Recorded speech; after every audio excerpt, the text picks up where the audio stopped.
పేరు చెప్తే వైసీపీకి హడల్. జగన్ ఇలాకలోనే ఫ్యాన్ పార్టీ రెక్కలు విరగొట్టిన ధీశాలి ఆ ఎమ్మెల్యే. వైసీపీ అధినేత కంచుకోట జెండా పాతి చరిత్ర సృష్టించారు. అలాంటి ఎమ్మెల్యే ఇప్పుడు క్రమంగా పట్టుకోల్పోతున్నారా? సొంత పార్టీ శ్రేణుడే తిరుగుబాటు చేయడం దేనికి సంకేతం? ఇదంతా ఆధిపత్య పోరు కోసం జరుగుతున్న తతంగమా, లేదంటే ఎమ్మెల్యేపై కుట్ర జరుగుతోందా? అసలు ఇంతలా తిరుగుబాటుకు కారణం ఏమై ఉంటుంది?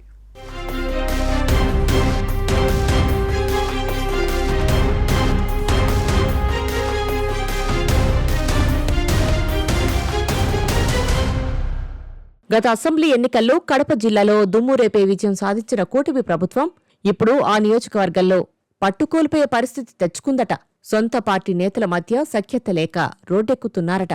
దీంతో ఏం చేయాలో అర్థం కాక కార్యకర్తలు దిక్కులు చూస్తున్నట్లు తెలుస్తోంది.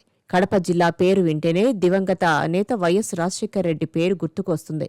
4 దశాబ్దాలుగా కడప జిల్లాలో వైఎస్ కుటుంబమే హవా చలాయిస్తూనే ఉంది. అయితే 2024లో కూటమి నేతలు ఊహించని రీతిలో కడప జిల్లాపై పట్టు సాధించారు. ఈ నియోజకవర్గం నుంచి టీడీపీ అభ్యర్థి మాధవిరెడ్డి ఘన విజయం సాధించారు. అయితే కూటమి ప్రభుత్వం ఏర్పడిన కొద్ది రోజులకే నియోజకవర్గ నేతల్లో సఖ్యత లోపించినట్లు ప్రచారం జరుగుతుంది. ప్రధానంగా టీడీపీ దిగువ స్థాయి కేడర్ మీద మాధవిరెడ్డి పట్టుకోల్పోతున్నారట. కేవలం మాధవిరెడ్డి తన అనుచరులకే ప్రాధాన్యత ఇస్తున్నారన్న ఆరోపణలు వినిపిస్తున్నాయి. దీనిపై పార్టీ అధిష్టానం దగ్గర కూడా కూసంత చర్చ జరిగినట్లు కూడా తెలుస్తోంది.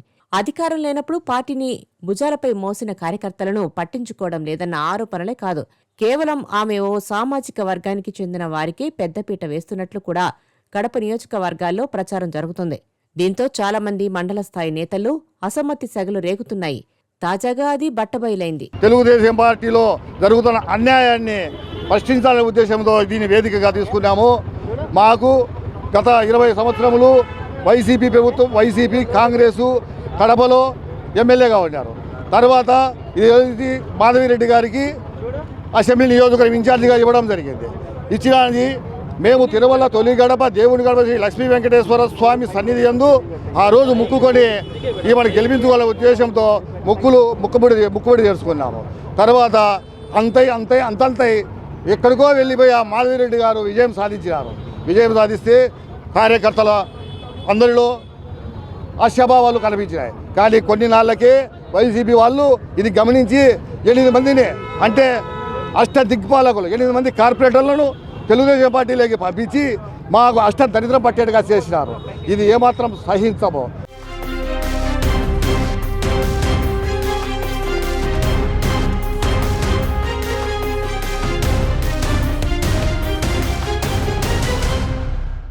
కడపలో ఫైర్ బ్రాండ్ లీడర్గా మాధవిరెడ్డి గెలిచారు.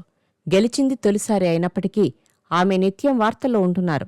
కడప రెడ్డమ్మగా ఆమె దూకుడుతో వ్యవహరిస్తున్న తీరు కొన్నిసార్లు విమర్శలు ఎదురవుతున్నప్పటికీ ఏమాత్రం వెనక్కు తగ్గడం లేదు. మాధవిరెడ్డి కడప జిల్లా టీడీపీలో ఫైర్ ఉన్న లీడర్గా ఎదుగుతున్నారు. ఈ క్రమంలో మిగతా వారిని పట్టించుకోవడం లేదన్న ఆరోపణలు కొంతకాలంగా వినిపిస్తున్నా ఇప్పుడవి బహిర్గతమయ్యాయి.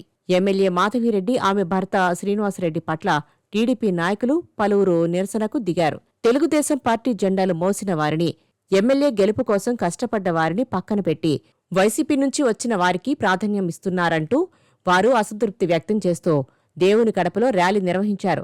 అనంతరం వారికి మంచి బుద్ధి ప్రసాదించాలని అక్కడి దేవుని కడప ఆలయంలోని లక్ష్మీ వెంకటేశ్వర స్వామికి వినతి పత్రం సమర్పించారు. ఈ కార్యక్రమం కడప తెలుగుదేశం పార్టీలో అసమ్మతి సెగలను బట్టబయలు చేసింది. స్థానిక ఎన్నికలు జరుగుతున్న నేపథ్యంలో ఎమ్మెల్యే పట్ల, శ్రీనివాసరెడ్డి పట్ల వ్యతిరేకతను తెలియజేస్తూ అసమ్మతి నాయకులు గుంపు కట్టడం నియోజకవర్గం టీడీపీ రాజకీయాల్లో చర్చగా మారింది. టీడీపీ సీనియర్ నేత కృష్ణారెడ్డి ఆధ్వర్యంలో భారీగా సీనియర్ కార్యకర్తలు, నాయకులు ఈ కార్యక్రమంలో పాల్గొన్నారు. ఈ సందర్భంగా వారు మాట్లాడుతూ ఆది నుండి టీడీపీ జెండా మోసిన కార్యకర్తలకు ఎమ్మెల్యే తీవ్ర అన్యాయం చేస్తుందంటూ మండిపడ్డారు. ఇటీవల పార్టీలో చేరిన వారికి ప్రాధాన్యత ఇస్తూ సీనియర్లను తొక్కేస్తుందంటూ ఆవేదన వ్యక్తం చేశారు.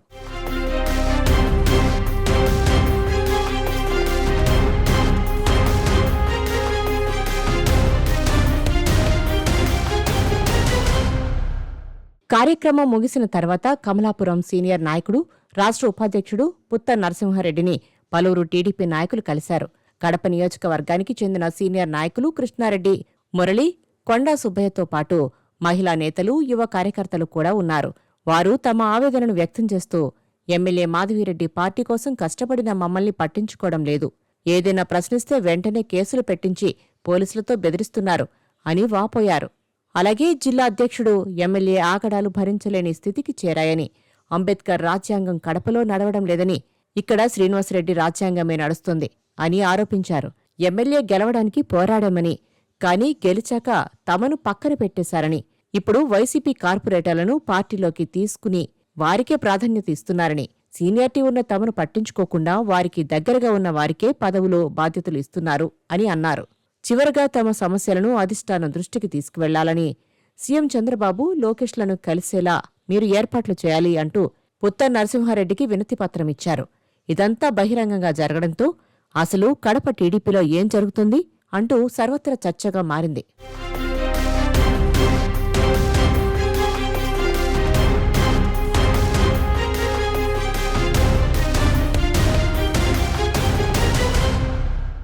సీఎం చంద్రబాబు ఆదేశాల మేరకు కడపలో వైసీపీ కార్పొరేటర్లు ఆ పార్టీ నాయకుల్ని చేర్చుకున్నట్లు ఎమ్మెల్యే మాధవిరెడ్డి చెబుతున్నారు. కడపలో టీడీపీకి ఓట్లు ఉన్నప్పటికీ నాయకులు లేరని మాధవిరెడ్డి, ఆమె భర్త టీడీపీ జిల్లా అధ్యక్షుడు శ్రీనివాసులరెడ్డి భావిస్తున్నారు. కావున వైసీపీ నుంచి ఎంతమంది వస్తే అందర్నీ చేర్చుకుని కడపలో టీడీపీని బలోపేతం చేసుకునే ఆలోచనలో మాధవిరెడ్డి దంపతులున్నారు. ఇక్కడే టీడీపీ పాత నాయకులకు కోపం వస్తుంది. వైసీపీ నాయకుల్ని చేర్చుకుంటే తమ గతేం కావాలనేది వాళ్ల ఆవేదన. పాత కొత్త నాయకుల్ని కలుపుకుని వెళ్తామని మాధవిరెడ్డి, శ్రీనివాసులరెడ్డి అంటున్నారు. కానీ పక్క నియోజకవర్గాల టీడీపీ నాయకులు మాత్రం కడప రాజకీయాల్లో వేలు పెడుతూ మాధవిరెడ్డి దంపతులకు ఇబ్బందిగా తయారయ్యారట. మరి అధిష్టానం గనక కడపలో పార్టీలోని అంతర్గత రాజకీయాలను సరిదిద్దకపోతే పార్టీకి నష్టం తప్పదని అంటున్నారు. చూడాలి మరి చంద్రబాబు ఏం చేస్తారు అన్నది.